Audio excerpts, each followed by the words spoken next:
ये जैसे कि I am sure everybody knows Google का नाम, गूगल क्रोम, गूगल का सर्च इंजन हर बंदा जानता है। और अब लोग ये नहीं कहते कि इंजन सर्च इंजन यूज़ करें, वो कहते हैं गूगल करके देख लो तो आपको you will find what ever you want.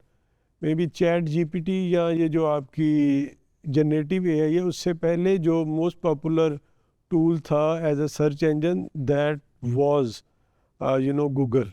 Was मैं इसलिए कह रहा हूँ कि अब बहुत सारी चीज़ें इवन गूगल वालों ने भी अपने जेमिनाई और इस तरह के कुछ और टूल, तकरीबन सारी जो 2-3 मेन सर्च इंजन्स हैं, अब 2 ही हैं मेनली, माइक्रोसॉफ्ट और गूगल।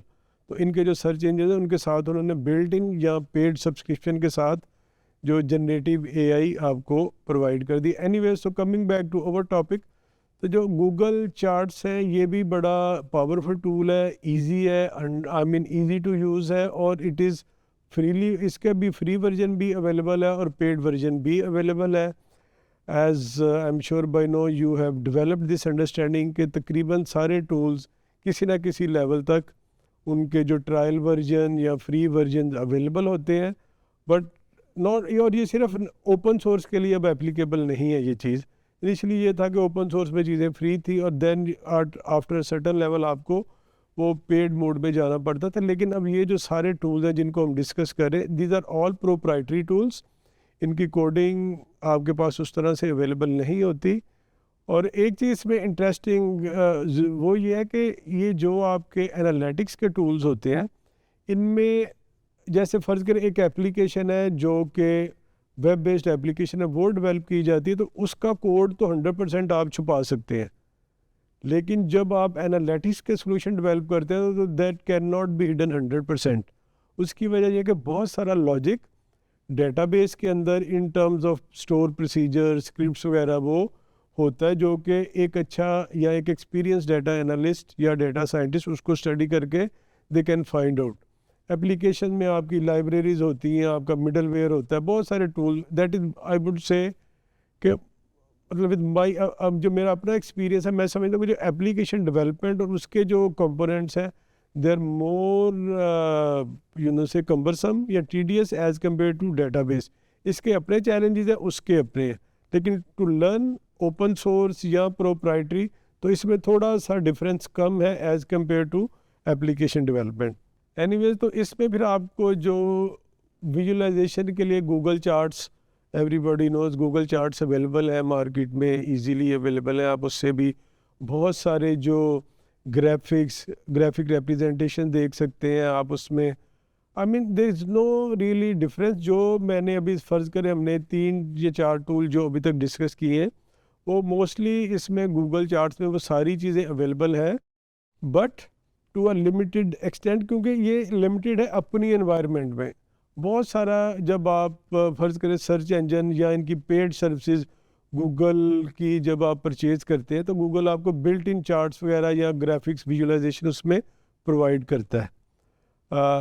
जैसे फ़र्ज़ करें आपने सर्च इंजन ऑप्टिमाइजेशन या आपने गूगल के ऊपर जो एडवर्टाइजिंग पेड करते हैं, या और भी इनकी कुछ सर्विसेज हैं जो कि डिजिटल मार्केटिंग और सर्च इंजन ऑप्टिमाइजेशन और उससे रिलेटेड होती हैं, तो उसमें फिर गूगल चार्ट्स आपको फ्री साथ मिलता है। और वो बहुत सारा एनालिसिस जो है आपकी वेबसाइट की परफॉर्मेंस का, number of visitors, number of hits, number of conversions from your website to your home page, या वो जो आपका सोशल मीडिया पेजेस के साथ जो इंटरेक्शन है, तो इस तरह की बेशुमार इन्फॉर्मेशन जो आपको गूगल चार्ट से मिल जाती है।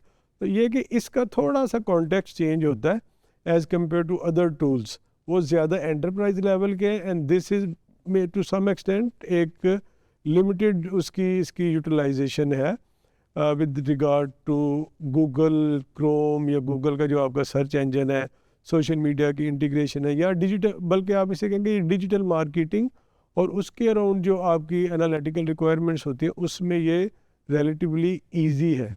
अगेन इसकी भी जो गैलरी है for graphs, charts, dashboards, gauges, heat maps, वो काफ़ी रिच है।